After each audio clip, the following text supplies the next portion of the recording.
I'm Lorna Collins. I'm a senior statistician as well in the data analytics team in the HPO. And we've been doing work on outpatients, and I'm going to bring you through what we've been doing. This is very detailed slides, but I know it's the end of the day and you've probably had information overload at this point.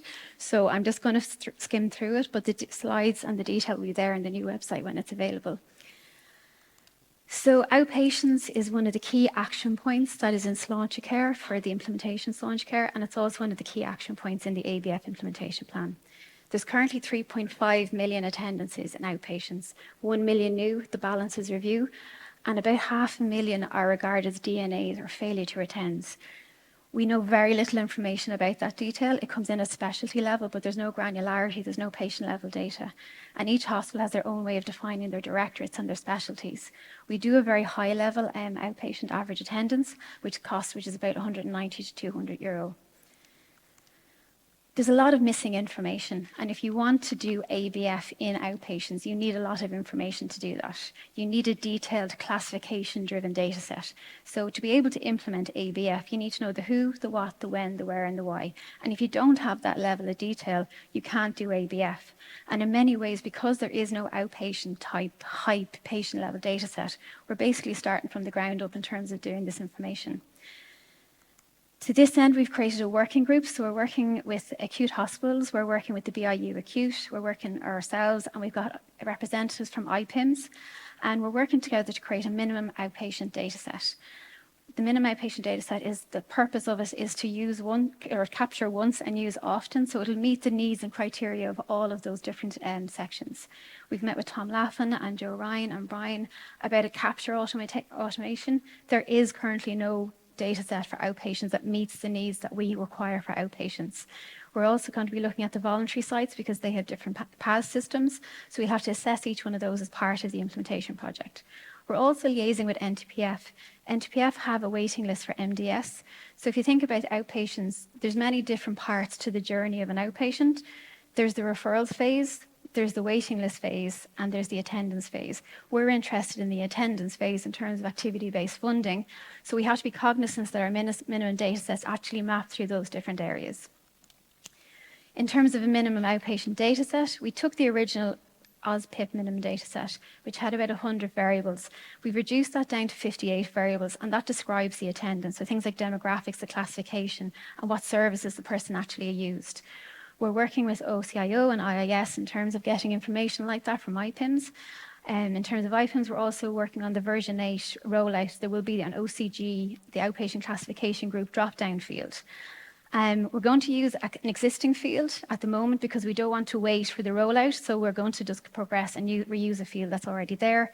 And for the voluntary sites, we'll have to evaluate their PAS systems as we go through the implementation. We've done an awful lot of work with the HSE Midwest hospitals. We went into UHL group back in 2023. We had approval from the CEO to go in. We had meetings with all of the representatives and the main directorates in the hospital. They were actually really great meetings. We actually probably learned a lot more about outpatients and the clinical information. So we had really great meetings and all stakeholders could see the value of having outpatient data with a classification. We identified about 1,000 outpatient clinics across all of the Midwest hospitals, and we started a mapping process for those clinics. So we've held training sessions and mapping sessions between the HPO and the UL outpatient team, which is Julia Cotter and Fiona O'Rourke, and I think Fiona's down there somewhere. They've been fantastic sessions. Again, I feel I've learned more from those sessions than they probably learned from us.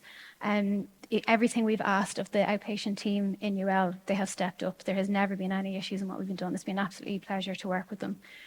They've mapped about 70% of the hospitals in the Midwest area. So basically, if you think about it, if you've put a classification onto your clinics, you've basically put the euro sign or the value over the outpatient activity in those clinics. And as part of that process, it's allowed a complete review of all of the outpatient clinics, which David Frawley referred to earlier. They've created what they're calling their gold standard for outpatient processing. We see it as a best practice that possibly could be implemented elsewhere. It's allowed for a complete cleaning and an SOP development around the outpatient clinics. Dormant, unused, redundant clinics have been closed and cleaned. The IT manager mentioned to Fiona one day that he'd seen an improvement in the processing overnight of outpatients, purely from the cleaning and coding work that had been done. I think it was one of the sites, there was 80, in one hospital, there was 84 clinics for one specialty. And by the time Fiona had done her work, she had reduced it down to 48. So that kind of improvements and efficiencies in what's actually happening in the system. It's allowed for the amendment of clinic types of updated practices. That the clinic might have been open 5 or 6 years ago, but things have changed since then. It might have been run initially by a consultant, but now it's been run by an allied health professional. So it's updating the different categorizations of them. There's been development and training in the outpatient clinic build and SOPs, and it's also allowed for the recording of multi-clinician clinics and additional information for those clinics. And the work done to date in the UL group provides a really strong basis for the outpatient classification that we're going to use, because it's allowed us to test the classification. We've had to make amendments and adjustments to it. We have to make additions to it. So it's given us a really strong stead in terms of the outpatient classification that we're going to use going forward. But it's also left UL in a very good position in terms of outpatients in ABF, because in reality, they're putting a euro sign over every single one of their clinics. Outpatient classification that I've been talking about, we call them OCGs, which is outpatient clinic groups. So if we go back to that, there's 3.5 million attendances in outpatients. You could not ask coders to code that information. It's not fair. It would be impossible. I actually think 3.5 million, my personal opinion, is that that's probably at the low end. We're probably not capturing all of the outpatient activity that's actually going on. So what we've done is we've decided to take a clinic-based classification. So classify the clinic that the patients attend. So we've taken the Australians Tier 2 classification, and that is a hierarchical structure. It has the same basis as what we use for inpatients and day cases. If you think about inpatients and day cases, they fall into an MDC and then into a DRG. In outpatients, we're going to have 4 classes of care, and within those 4 classes of care, there is the individual OCGs associated with that care type. It's anticipated that the OCGs will be more effective in reflecting equal payment for equal output regardless of the service location. So I've given 4 classifications, the 4 classes there. So there's procedural, medical consultation, standalone diagnostic, allied health, CNS and AMP. And I've given an example of a couple of OCGs within each one of those. There's 146 OCGs at present. The process for mapping to the OCGs is that for each one of the 146, there's a definition of service, there's a specific rule set and a criteria for the assignment of the clinic to each of the OCGs. As things are going, it's done when the clinic is being set up. So in the outpatient manager or your outpatient admin staff, when a consultant requests a new clinic to be created, the OCG is assigned at that point. There is no further coding of that patient afterwards. It's literally when the clinic is set up, one additional piece of information, the OCG is assigned, the classification has been applied to the clinic. You go through the different things like the class, the affected body part, provider, the service, the definition of the service. So that explains what treatment the clinic provides and the main driver of the OCG. That has that hierarchical structure of inclusions and exclusions, which brings you to your OCG assignment. We've come up with a few general mapping rules associated with that. So we've basically said that an outpatient attendance is defined as an interaction between one or more healthcare providers with a non-admitted outpatient. They must contain clinical and therapeutic content, and they result in a dated entry in the medical record of the patient. The interaction can be for assessment, examination, consultation, treatment, and/or education. It can be provided face-to-face or virtually. Virtually can be via video or telemedicine, but there needs to be a dialogue between the patient and the healthcare provider. There has to be a two-way conversation.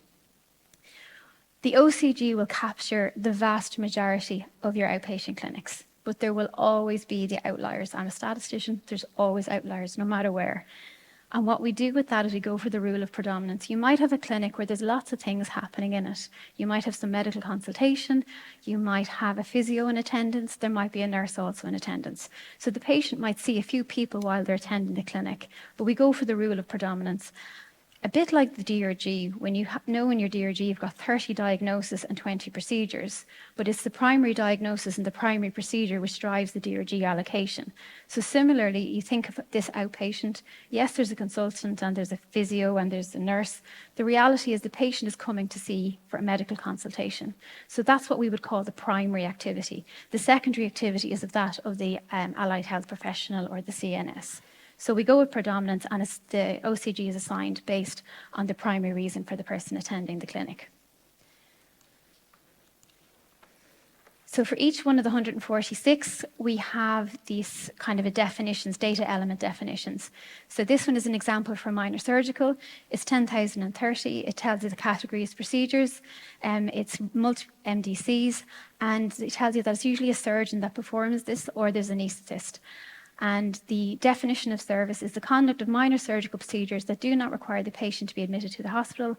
These services may require the use of a specialised procedural unit and or anaesthetist service. It then details what's included in that, so biopsies, excisions of lesions, etc. But it also tells you what's not included, and it then tells you what DRG or OCG to go to. So say dental procedures is 10,040. To capture that OCG information, our IT specialist, Joe Hunter, a software developer, has developed an outpatient clinic application. And the reason we want to capture this in the HPO is that what happens in the characteristics of the clinic give us the resource associated, and in many ways allows us to derive the costs. So when we're doing that, we're looking for the clinic description, where is the clinic, what location is it at, the classification, the specialty, the OCG, and then the clinic timetable. How often does the clinic happen and how long does it happen for? This is the outpatient clinic register. I wasn't brave enough to do a live demonstration, so these are just screenshots. So the first bit is that you click into the outpatient registration. On the top part, it tells you that there's a new clinic or view all your clinics. If you view all your clinics, you get something that looks like what's down below. And I've underlined there's one for, this is University Maternity Hospital, and it's glucose tolerance testing. If you clicked into glucose tolerance testing, you can see that you can pick by the days of the week. It's on Monday, Wednesday, Thursday, Friday, and the time is between 7:45 and 8:30. So straight away you know that who is in that clinic and how much salary is associated with that. It's glucose tolerance testing. You would expect it to be on first thing in the morning because people are coming in fasting. It tells you obstetric specialty, it's a standalone diagnostic clinic, and the OCG is 30,050. If you clicked into the new clinic, you get the blank sheet. It is point and click and drop down menus. There's nothing difficult. We're just capturing the characteristics of the clinic, and any information that gets recorded there is what would be in your outpatient clinic build anyway, so you're not duplicating any information. So if you think about what you need for your outpatients, you need your OCG. It's only one additional field required to capture the classification. If you have all of your outpatient clinics get assigned an OCG, that OCG then sits on your IPIMS or your PAS database. Every patient attending that outpatient appointment is assigned an OCG based on what's sitting in the IPIMS or the PAS system. You then have your hospital clinic register, which tells you what should be happening based on what the system says. And then you have your hospital activity data based on the MDS. In effect, you now have a 360 view of your data. You know what should be happening based on what your clinic register is telling you, and you know what actually happened based on what your outpatient minimum data set is, and you have the classification there for consistency and comparability. The benefits of the outpatient data is that clinic register will provide extensive operational information in relation to your clinics. If you're running your hospital and running your systems, you need to know what's happening and where. Better outpatient data will allow informed decision making, and it will be more effective use of services and better policy decisions. Every person that attends an outpatient appointment is consuming a resource, no matter what they've done.